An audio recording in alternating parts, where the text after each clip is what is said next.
अस्सलाम वालेकुम मेरी यूट्यूब फैमिली, की हाल है तुहाडा? मैं ठीक हाँ। दिन कैसा गुजरिया? अल्लाह दी रहमत नाल शाम का खाना शुरू कर दिता। मैं बनाने लगी हाँ वैजीटेबल चावल। ऐसी 1.5 किलो चावल बनाने लगे हैं। सब्जियां ने 1 किलो, ए लसन लेमन का जूस कट के पाना, ग्रीन मिर्च टमाटर अदरक का पेस्ट बना के पाना, ए ग्रीन प्याज एनियन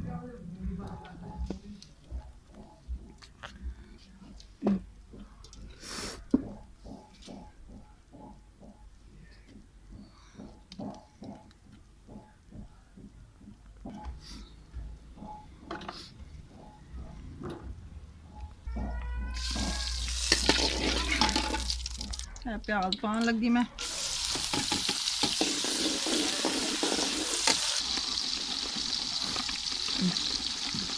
मैं अदरक लसन सब्ज मिर्चा का पेस्ट जो पान लगी मैं। हम बारी आई टमाटर की, टमाटर पा दिते मैं। साबुत जीरा,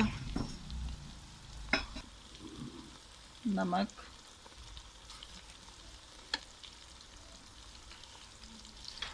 थोड़ी जी हल्दी पानी क्योंकि वाइट वाइट चावल जो अच्छे लगते हैं।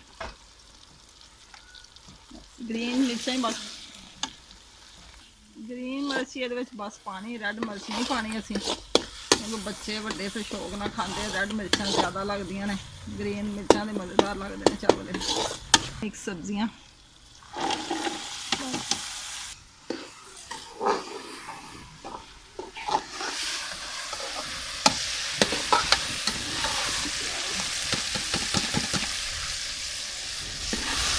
सब्जी साड़ी भुज गई है तो हम पानी में पा लगी। 1.5 किलो साढ़े चावल आ जिहदे मैं पानी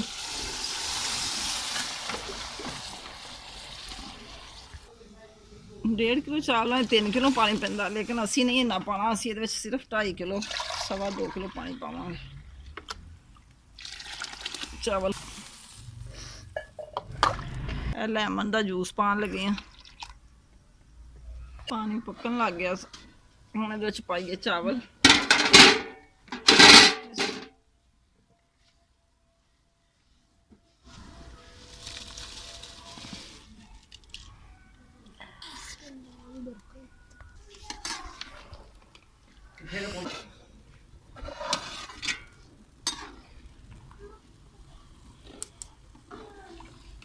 दोपहर वक्त असी अज खाना बनाया ही नहीं। नान सुबह के पे सी, खा ले साले मन करके। मैं चलो हूँ चावल खा लांगे।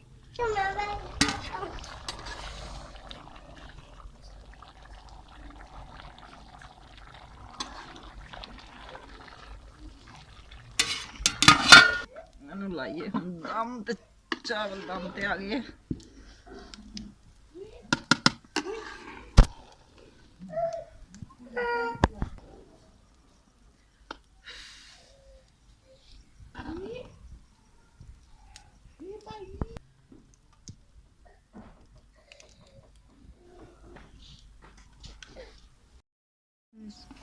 बिस्मिल्लाह, चावल साडे तैयार हो गए। दम लग गया माशाल्लाह, कितने प्यारे बने ने।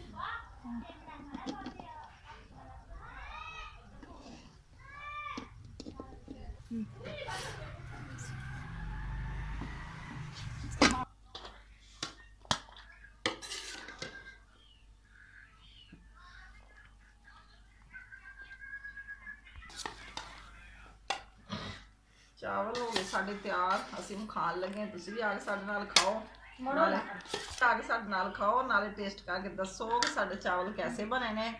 इंशाअल्लाह ताला हम असी वीडियो खत्म करते हैं, सुबह मिलांगे। अल्लाह हाफिज़।